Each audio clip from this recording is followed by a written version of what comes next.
ജീവിതത്തിൽ നമുക്ക് എല്ലാവരോടും ഒരു കടമുണ്ട്. കടം, അതായത് നമ്മൾ കടപ്പെട്ടിരിക്കുന്നു. മറ്റുള്ളവരുടെ നന്മ അനുഗ്രഹം ഒക്കെ സ്വീകരിച്ചത് കൊണ്ടാണ് നമ്മൾ ഈ നിലയിൽ എത്തിയിരിക്കുന്നത്.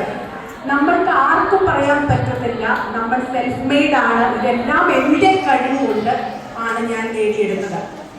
നമ്മൾ എല്ലാവരോടും കടപ്പെട്ടിരിക്കുന്നു, സമൂഹത്തോടും കുടുംബത്തോടും നമ്മുടെ ചുറ്റുപാടിലുള്ള ഓരോ വ്യക്തികളോടും. അത് നന്മയാലും ഒക്കെ നമുക്കത് തിരിച്ചു കൊടുക്കേണ്ട ഒരു ബാധ്യതയുണ്ട്. ശരിയല്ലേ? നന്മ. ഇനി ഞാൻ നിങ്ങളോട് ചോദിക്കാൻ പോകണം. നിങ്ങളുടെ മനസ്സിൽ നിങ്ങളുടെ ജീവിതത്തിൽ നിങ്ങൾ ഇഷ്ടപ്പെടുന്ന 3 വ്യക്തികളുടെ പേര് ഓർക്കുക. 3 വ്യക്തികൾ, നിങ്ങൾ ഏറ്റവും ഇഷ്ടപ്പെടുന്ന 3 വ്യക്തികൾ നിങ്ങൾ ഓർത്തോ? അപ്പൊ അതിൽ ആരൊക്കെയാണ് ആ 3 വ്യക്തികൾ? അച്ഛൻ, ദൈവം. ഓക്കെ, അപ്പോ ഇത് ഞാൻ എന്റെ ചോദ്യത്തിലോട്ട് വരാം. ഈ 3 വ്യക്തികളിൽ നിങ്ങൾ ഉണ്ടായിരുന്നോ? അല്ല, നിങ്ങൾ ഉണ്ടാവണം. അതാണ് ഞാൻ നിങ്ങളുടെ ശ്രദ്ധയിൽ കൊണ്ടുവരാം ഇന്ന് ഈ ഒരു ദിവസം. അതായത് first you have to be kind to yourself, then only we can be kind to others. അതായത് സെൽഫ് ലവ്, നമ്മൾ എത്രമാത്രം നമ്മളെ അറിയുന്നു, സ്നേഹിക്കുന്നു എന്നുള്ള ഒരു ചിന്ത. അപ്പോൾ ഇത് നിങ്ങൾ വളർത്തിയെടുക്കേണ്ട ഒരു സ്വഭാവമാണ്.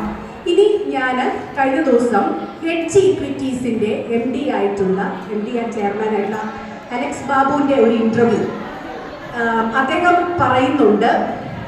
അദ്ദേഹത്തിൻ്റെ ഈ ഹെഡ്ജ് ഇക്വിറ്റീസിൻ്റെ ജേർണി, യാത്രയെക്കുറിച്ച് പറയുന്നുണ്ട്, മണിയെക്കുറിച്ച് സംസാരിക്കുന്നുണ്ട്. അപ്പോൾ അതിൽ അദ്ദേഹം പറയുന്ന വാക്കുകളിൽ ഒന്ന്, അതായത് ഫെയിലിയർ അല്ലെങ്കിൽ മിസ്റ്റേക്സ്, തെറ്റുകൾ ചെയ്യാനുള്ള സ്വാതന്ത്ര്യം കൊടുക്കണം. Allowing your self to fail, അതായത് മിസ്റ്റേക്സ് ചെയ്യാനുള്ള ഒരു ധൈര്യം. ഇപ്പോൾ ഒരു മിസ്റ്റേക്കും ചെയ്യാത്ത ഒരു വ്യക്തിക്ക്, യാതൊരു മിസ്റ്റേക്കും ചെയ്തിട്ടില്ല എന്നുള്ള ഒരു വ്യക്തിയുടെ ഏറ്റവും വലിയ മിസ്റ്റേക്ക് എന്താ? അത് തന്നെ, ഒന്നും ചെയ്യാതെ അവിടെ ഇരിക്കുന്നത്. നമ്മൾ ഓരോ കാര്യങ്ങൾ ചെയ്യുന്നതിലൂടെയാണ് നമ്മൾ പഠിക്കുന്നത്. ശരിയല്ലേ? അപ്പൊ allowing your self to fail ഒന്ന്.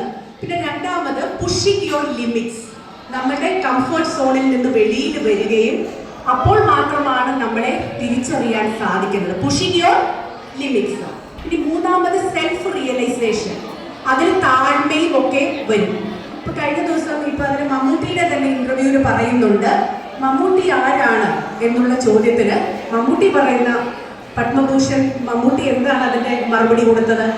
20 വർഷം കഴിയുമ്പോൾ അവിടെയുള്ള ജനങ്ങളോട് മമ്മൂട്ടി ആരാണെന്ന് ചോദിക്കുമ്പോൾ കിട്ടുന്ന മറുപടിയാണ് മമ്മൂട്ടി ആരാണ് എന്നുള്ളത്. കാരണം 20 വർഷം കഴിയുമ്പോൾ മമ്മൂട്ടിയുടെ നിങ്ങളുടെ ജനറേഷൻ, ഇപ്പൊ തന്നെ generation alpha, gen beta, gen C അല്ലെ, പല തലമുറ മാറി മാറി കാഴ്ചപ്പാടുകളൊക്കെ മാറുകയാണ്. ഇപ്പൊ നിങ്ങളുടെ ജനറേഷനോട് ഞാൻ സത്യൻ ആരാണ്, ജയൻ ആരാണ്, പ്രേംനസീർ ആരാണെന്ന് ചോദിച്ചാൽ നിങ്ങൾക്കറിയില്ല. എന്തുപോലെയാണ് കാലഘട്ടങ്ങൾ മാറുന്നത്. അപ്പോൾ നമുക്കൊരു തിരിച്ചറിവ്, താഴ്മ, എളിമ, വിനയം, ഹ്യൂമിലിറ്റി, ഇതാണ് നമ്മളെ വിജയത്തിലോട്ട് നയിക്കുന്നത്. Allowing your self to fail, അതായത് allowing your self to make mistakes, തെറ്റുകൾ ചെയ്യണം. തെറ്റുകൾ ചെയ്യുന്നതിലൂടെയാണ് നിങ്ങൾ പഠിക്കുന്നത്.